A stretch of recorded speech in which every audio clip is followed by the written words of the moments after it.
사랑하는 성도 여러분, 우리의 삶은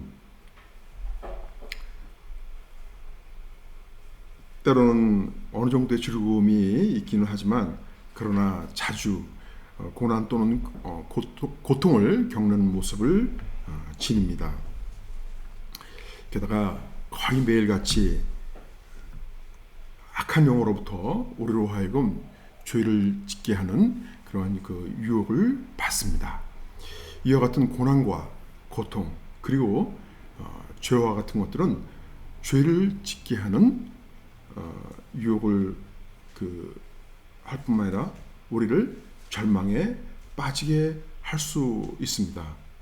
뿐만 아니라 세상의 부조리와 같은 그런 모순은 우리를 더욱 절망하게 만듭니다.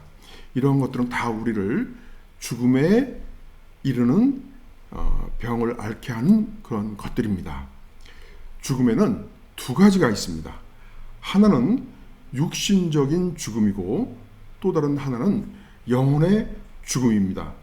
영혼의 죽음이란 구원받지 못한 상태이고 또한 언젠가 영원한 형벌의 심판에 의하여 극심한 고통의 길로 갈 수밖에 없는 그런 존재의 상태를 말합니다. 세상의 죄악을 극복하지 못한 영혼은 좌절하고 절망에 빠집니다. 그의 영혼은 죽은 상태의 존재인 것입니다. 반면에 그리스도인은 그 영혼이 살아있는 존재입니다. 그러나 우리가 그리스도인임에도 불구하고 우리는 여전히 연약한 존재입니다. 다시 말씀드리면 그리스도인이라고 해서 언제나 죄를 짓지도 않고 거룩한 존재로 살아가는 것은 아닙니다.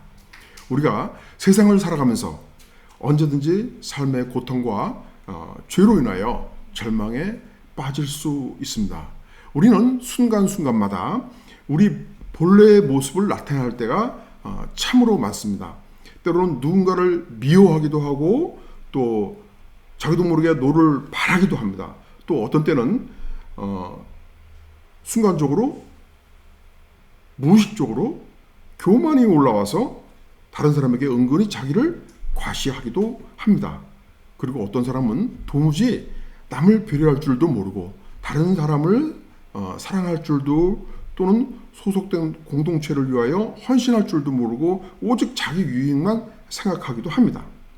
매주마다 교회에서 예배를 드리지만 다분히 세상 사람들과 별로 다르지 않는 그런 모습을 보이는 사람도 있습니다.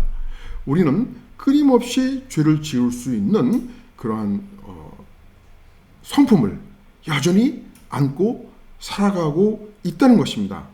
이것이 소위 그리스도인이라고 불리우는 우리들의 실상이기도 합니다. 이와 같이 우리는 죄를 지을 수 있는 성품과 악이 존재하는 환경 가운데 살아가고 있습니다. 우리의 삶은 날마다 유혹과 싸움의 연속입니다. 순간적인 분노, 교만, 이기심은 마치 중력처럼, 중력이라고 하는 것은 어떤 것을 어떤 물체를 이렇게 땅 쪽으로 끌어들이는 그 힘을 말하는데 그 중력이 우리를 자꾸 아래로 끌어내립니다. 그것들은 하나님 앞에서 거룩하게 살려는 의지를 좌절시킵니다. 이것과 관련해서 성경은 우리 인간의 실존적 존재를 옛 사람이라고 표현합니다. 바울은 우리의 옛 사람이 예수와 함께 십자가에 못 박힌 것은 죄의 몸이 멸하여 다시는 죄에게 종노릇 하지 않게 하려 함이라고 말씀합니다.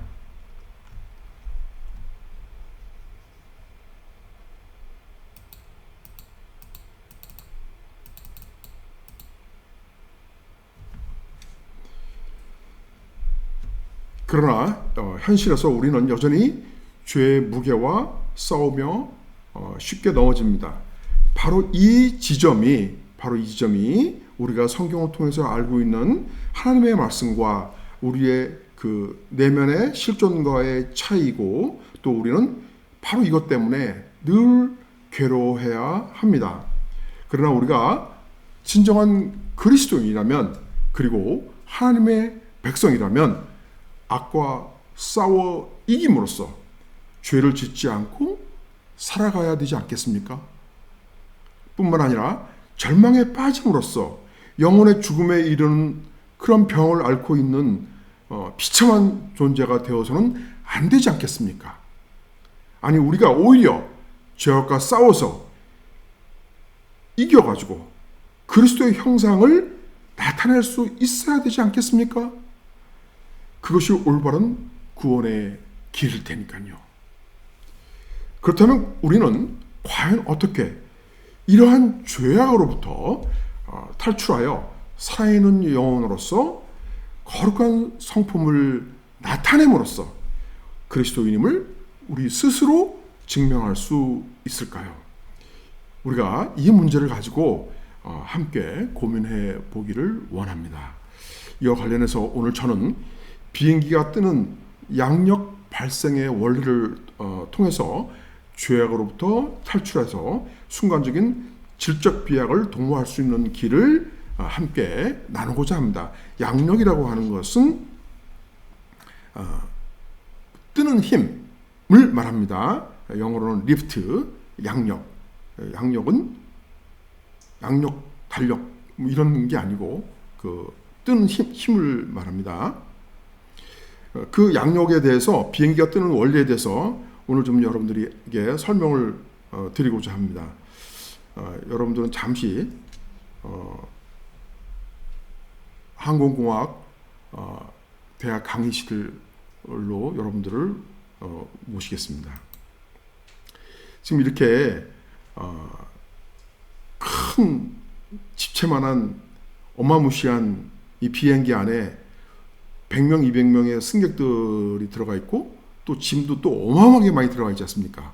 근데 이 어마무시한 비행기가 뜨는 걸 볼 때마다 여러분들이 참 신기하게 생각을 하셨을 거예요. 그리고 저게 어떻게 뜰 수 있을까? 도대체 어떻게 저게 뜨는 것일까라고 여러분들이 늘 그런 궁금증을 갖고 계셨을 겁니다. 이렇게 비행기 전투기가 뜨는 모습을 볼 수 있고 이렇게 이륙하는 모습을 볼 수가 있는데, 이 비행기가 뜨는 원리는 그 비밀은 어디에 있는 거냐면 날개에 있습니다. 이 날개를 우리가 그냥 비행기 날개를 보면은 이렇게 평평하게 보이잖아요. 근데 사실은 평평한 게 아닙니다. 자세히 이렇게 보면은 그게 이제 이렇게 구부러져 있는데요. 그걸 옆면에서 봐야 됩니다. 옆면에서, 비행기 날개를 옆면에서.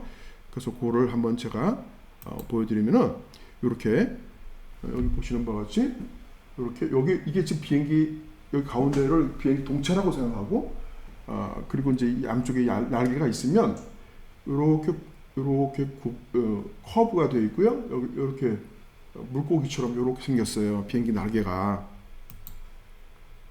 이걸 조금 더 확대를 해보면 이렇게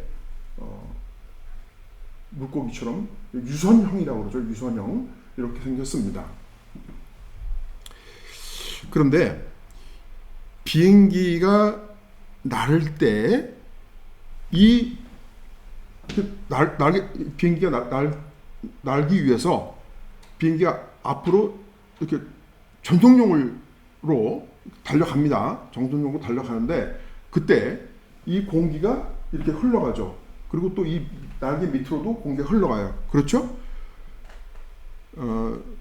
사실은 우리 눈에는 공기가 보이진 않지만 공기를 입자라고 생각할 수 있습니다. 빛도 마찬가지입니다. 빛이라고 하는 그 존재를 파동이라고 생각할 수도 있고요.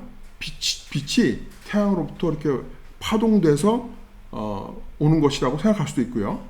또 한 가지는 빛은 입자라고도 할 수가 있어요.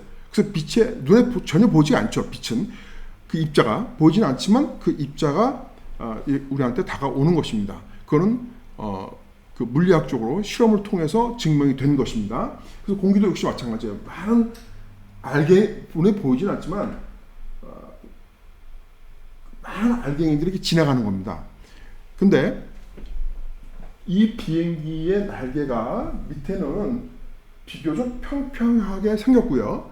위에는 이렇게 물고기의 등처럼 이렇게 구부러져 있습니다. 그러면 어떤 현상이 일어나냐면, 여기를 이제 한번 보여드리면요. 이게 실제로 움직이잖아요. 여기 지금 이렇게 선이 이렇게 있잖아요. 이렇게 선. 이거는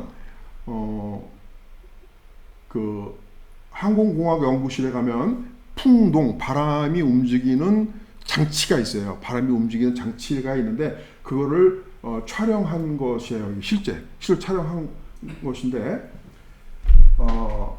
여기 보면은 지금 이게 지금 이렇게 공개 입자들이 이렇게 있어요. 그죠? 공개 입자들이 이게 다 보이는데, 특히 이제 까만 점들을 한번 우리가, 이게 모든 것들이 다 공개 입자인데 그 중에서 이제 까만 걸 가지고 우리가 주목해서 이렇게 보면은, 여기 지금 똑같이 갖고 있다가 이렇게 지금 이렇게 비행기 날개가 지나가고 있는데, 여기하고 보세요.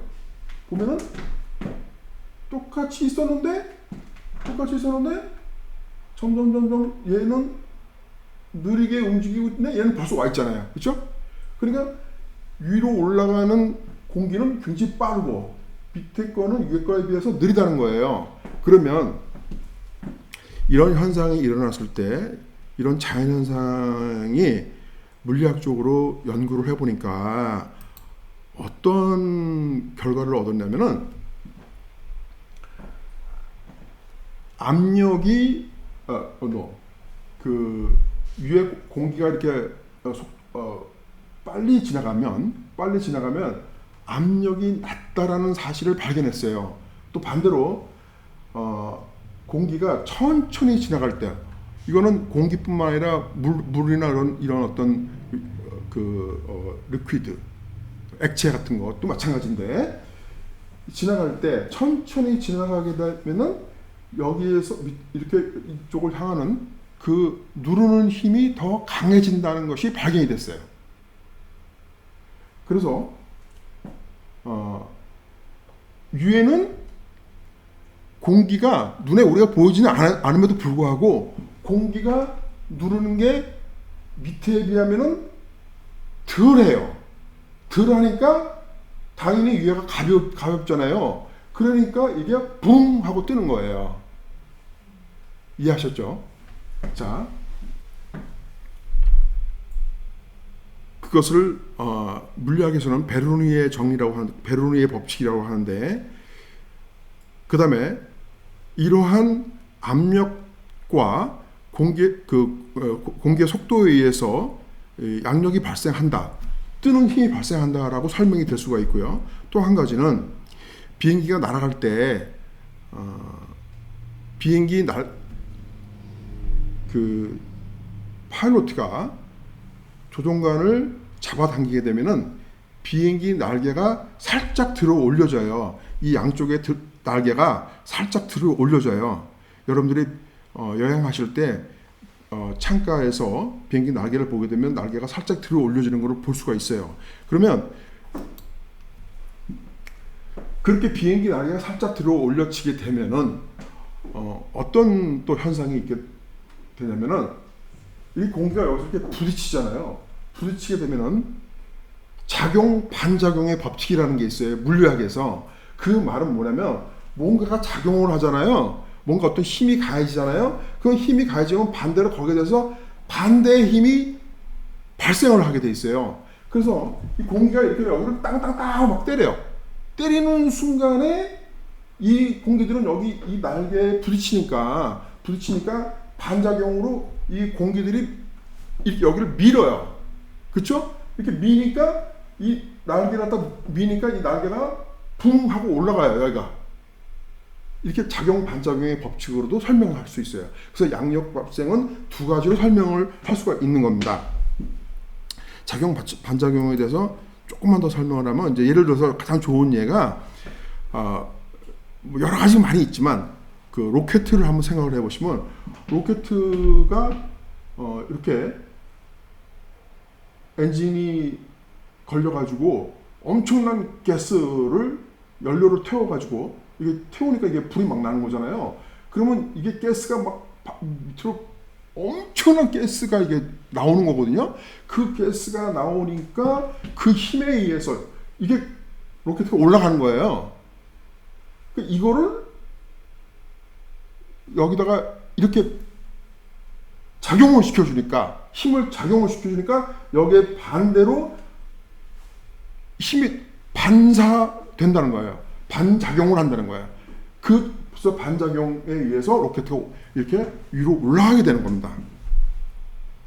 그래서 바로 그러한 이 작용 반작용의 법칙으로 양력이 발생한다라는 것을 우리가 알 수가 있는데, 여기 AOA라고 하는 Attack of Angle,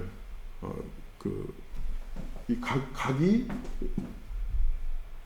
벌어진 거를 말하는 건데, 이거를 우리 말로는 받은 각이라고 이렇게 할 수 있습니다. 그래서 이렇게 비행기 날개를, 이게 좀 비행기 동체가 아니고 비행기 날개의 모습이에요. 비행기 날개의 모습을 이렇게 살짝 올려주면 조종사가 비행기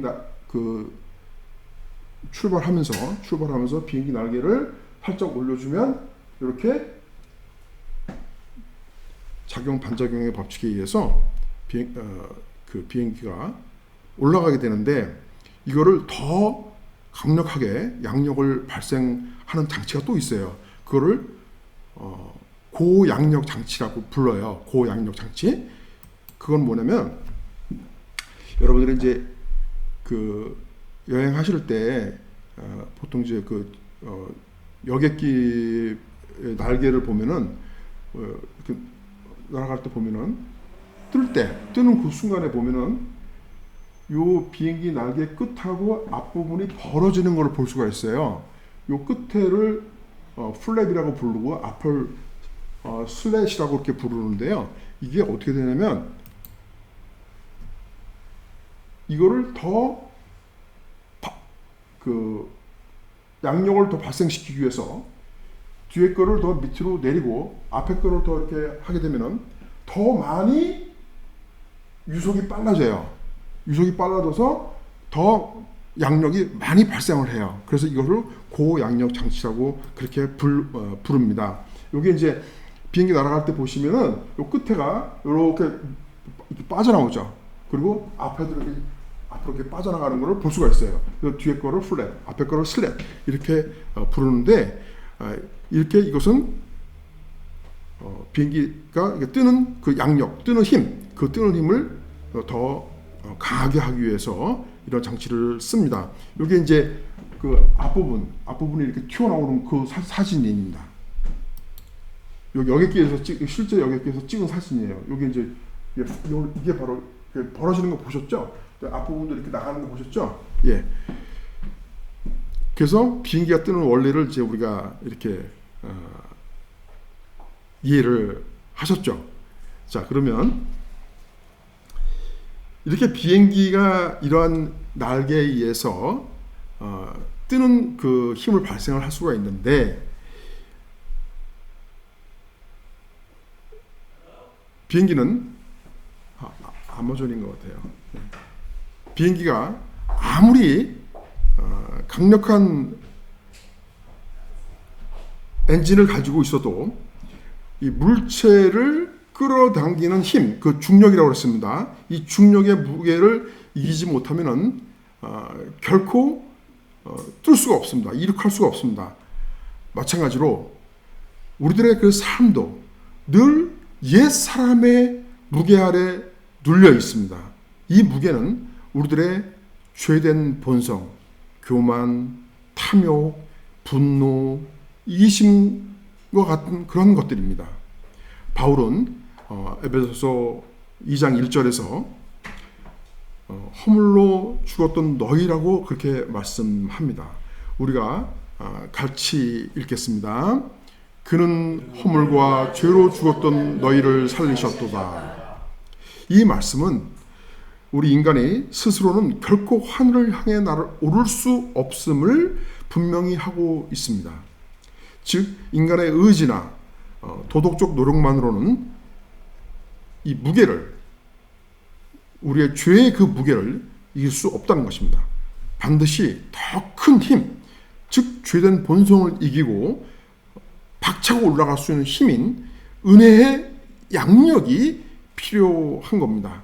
아까 우리가 살펴본 바와 같이 비행기가 이륙하기 위해서는 그 양력이, 비행기가 뜨는 그 힘, 그 양력이 비행기를 누르는 그 무게, 중력보다 더 커야 돼요. 그렇죠? 그래야 비행기가 수백 톤인데 그 수백 톤을 이길 수 있는 정도의 힘이 날개에서 발생을 해야 된다고 하는 것입니다. 이 양력이라고 하는 것은 몇 가지 요소에 의해서 그 결정이 되는데요. 양력이 이런 것들이에요. 첫째는 이제 공기 밀도에 따라서 달라요. 공기가 희박하잖아요. 그럼 비행기가 뜨거나 또는 날 수 없어요. 공기가 없으면 잘 날아갈 것 같잖아요. 근데 안 돼요. 이거를 생각해 보시면 쉬워요. 비행기의 고도에 제한이 있어요. 비행기가 뜰 수 있는 고도가. 그 이상으로 올라가면은 큰일 나요. 날지를 못하기 때문에, 공기가 없기 때문에. 그래서 비행기가 어느 상공에 어느 정도까지만 올라가는 것이지 한두 곳도 없이 올라가지는 않잖아요. 그래서 공기의 그 밀도라는 게 그 비행기 날개 밑에 그 양력이 뜨는 힘이 발생하는 요소가 되고요. 그다음에 비행기의 속도가 아주 중요합니다. 속도가 날개가 아무리 있다 하더라도 천천히 앞으로 비행기가 나가게 되면 절대로 안 떠요. 그래서 비행기는 그 출발할 때 엔진을 시동을 건 다음에 천속력으로 빵 하고 앞으로 나가요. 그래서 비행기 속도가 중요하고요. 그 다음에 세 번째는 비행기 그 날개의 면적이 또 비행기의 그 뜨는 양력이 요소가 되고요. 그다음에 네 번째는 양력 계수라고 하는 것이 있는데, 이거는 아까 제가 설명드렸던 그 받음각 있잖아요. 이렇게 비행기 날개를 이렇게 살짝 앞으로 올려준다고 했는데, 그 비행기 날개가 대략 약 그 15도 정도 그 이상 올라가면 안 되고요. 만약에 이게 확 제끼면 어떻게 돼요? 이게 오히려 거꾸로 이렇게 돼버리죠. 그죠? 예, 그러니까 그 한계가 있어요. 그래서 약 15도 이하로 그런 정도로 해서 살짝만 올려줘야지 자연스럽게 이게 뜰 수가 있는 건데요. 이 속도라든가 면적이라든가 이런 것들을 계산해가지고 이제 양력 계수라는 거를 그 산출을 해내요. 그래서 이런 요소들이 다 이렇게 합쳐져서 그 양력 발생의 요소가 되는데, 이것을 그 우리가 좀 더 이런 것들을 우리의 그 영적인 면에서 비유해서 한번 생각해 보고자 하는 것입니다. 그래서 이런 양력 발생들의 요소들에 비유해서 좀 더 구체적으로 죄악으로부터 어떻게 탈출할 수 있는 방법에 대해서 한번 말씀을 드리고자 하는 것입니다. 그러면 첫째, 이 양력 그 공기 밀도라든가 또 속도 이런 것들을 영적으로 제가 한번 비유를 해보겠습니다. 공기 밀도는 이제 그 은혜의 환경에 해당이 되는데요.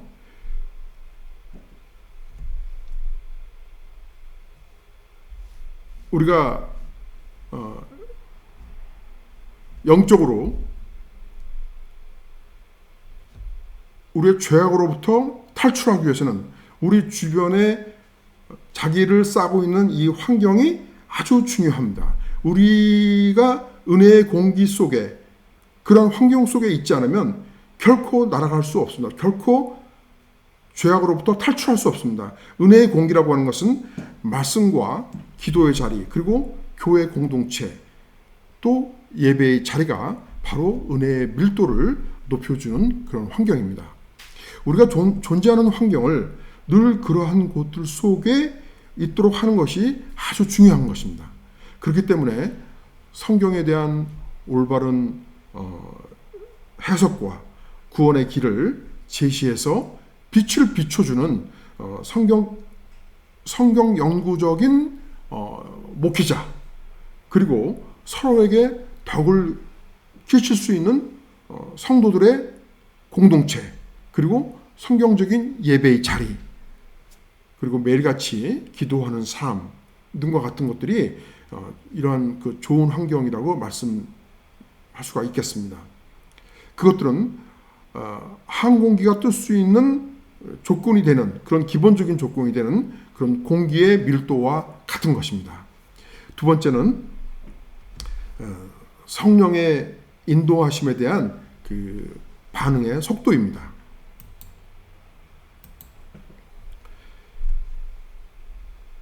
항공기가 뜨기 위해서는 앞으로 나아가야 합니다.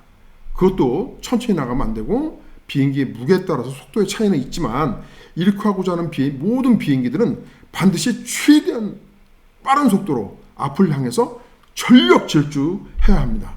비행기의 속도는 엔진에 의해서 가속화되고 또 되는데, 그것을 추진력, 추력이라고 이렇게 부릅니다.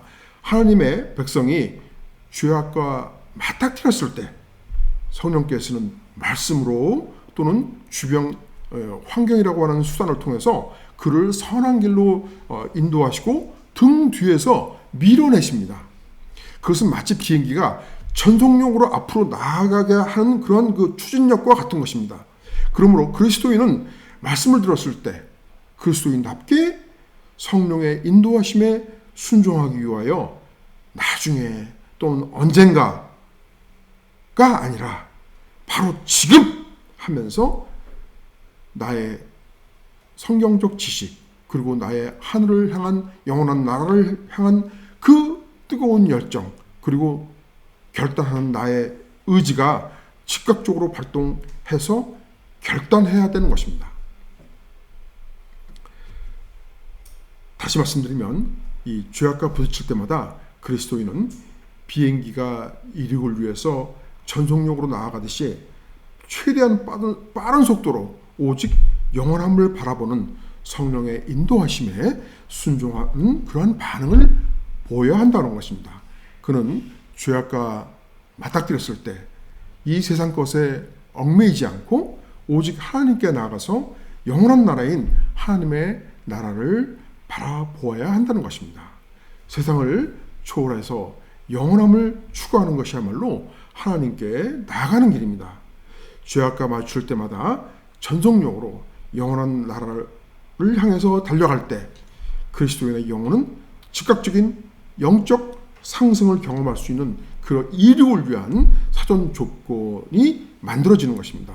즉 죄악으로부터 탈출할 준비가 되는 것입니다. 그리고 세 번째, 말씀에 대해서 회개의 믿음으로 반응할 때 이 세상의 죄악으로부터 탈출할 수 있는 영적 양력이 발생합니다. 다시 말씀드리면 말씀에 대하여 즉각적으로 회개의 믿음으로 반응함으로써 이 지상의 죄악을 떨쳐버리고 영원함의 하늘을 향해 떠오를 수 있는 영적 양력이 발생하는 것입니다.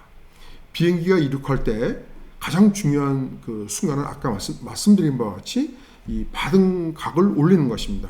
비행기 조종사는 비행기가 이륙하기 위해서 조종관을 이렇게 뒤로 당겨서 날개의 이 바등각을 살짝 들어 올립니다.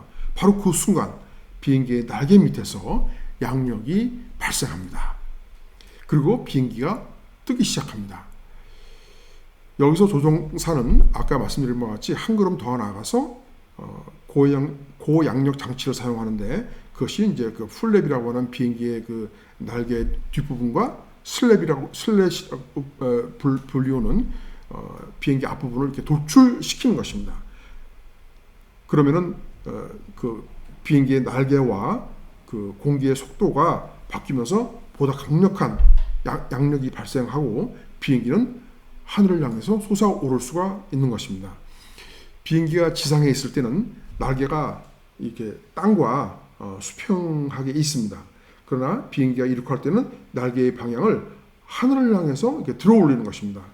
하늘을 향해서 방향을 돌린 비행기 날개의 그 바등각은 영적으로 회개의 믿음에 해당됩니다.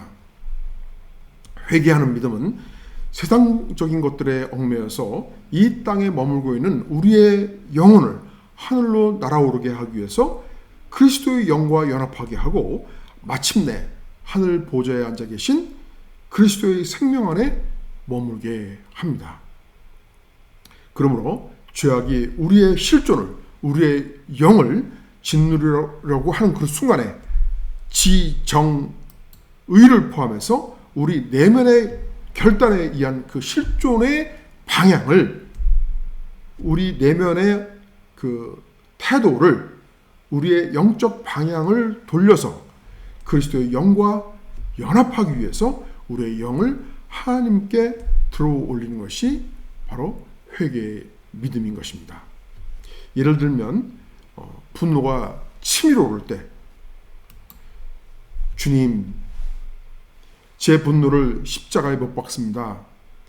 교만이 올라올 때, 주님, 제가 아니라 주님만 높임을 받으시옵소서.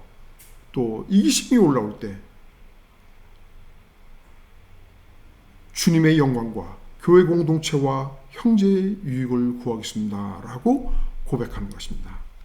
이와 같이 우리의 영이 땅과 평행하게 놓임으로써 절망적인 죽은 영혼과 같은 그러한 그 저질적인 모습을 나타낼 때 회개의 믿음으로 우리의 영적 바등각의 방향을 하늘로 향하도록 놓음으로써 장차 하늘의 영광을 얻는 존재로 방향 전환을 하는 것입니다. 이러한 영적 방향 전환의 순간이 바로 죄악으로부터 탈출을 감행하는 질적 비약의 순간인 것입니다. 그것은 죄를 지음으로써 죽은 영혼의 상태인 핫바리의 존재가 아닌 그리스도의 영과 연합된 영광스러운 존재임을 나타내는 것입니다. 여러분, 비행기가 중력을 이기고 지상으로부터 이륙하는 것처럼 그리스도인의 삶도 순간적 질적 비약을 통해서 하늘을 향해 오를 수 있습니다. 갈라디아서 2장 20절은 이렇게 고백합니다. 우리가 함께 읽을까요? 내가 그리스도와 함께 십자가에 못 박혔나니 그런즉 이제는 내가 사는 것이 아니요 오직 내 안에 그리스도께서 사시는 것이다.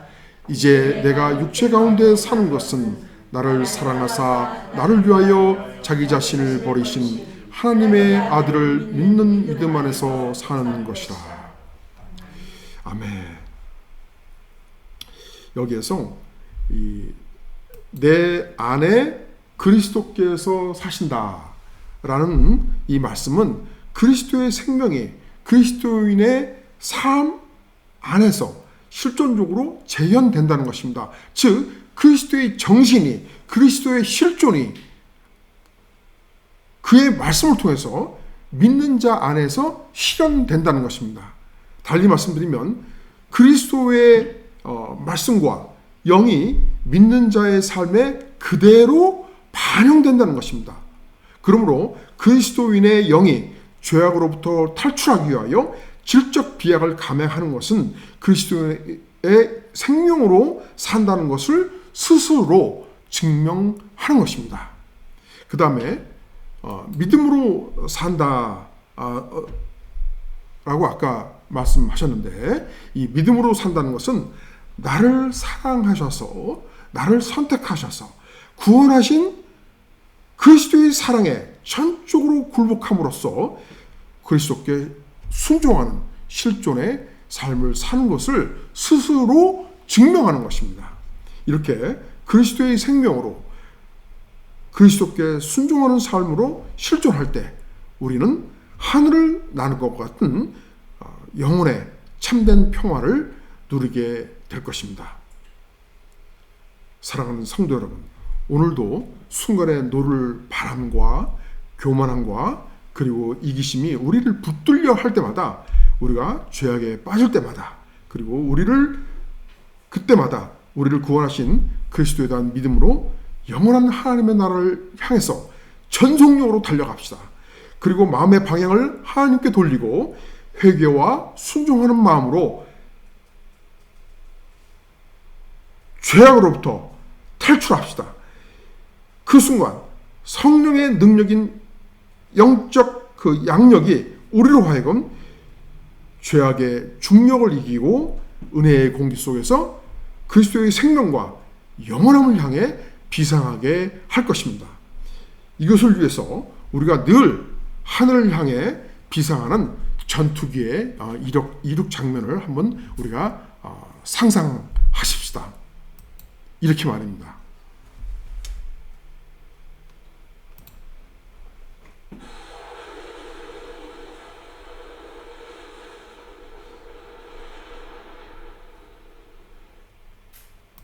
다시 한번 보겠습니다.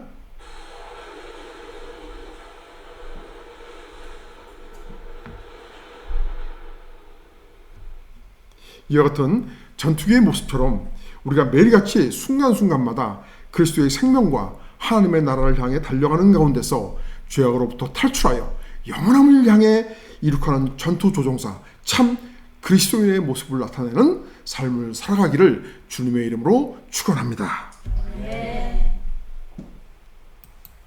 우리 이제 주께서 초대하시는 만찬에 다 같이 참여토록 하겠습니다. 우리가 우리 주의 만찬을 위해서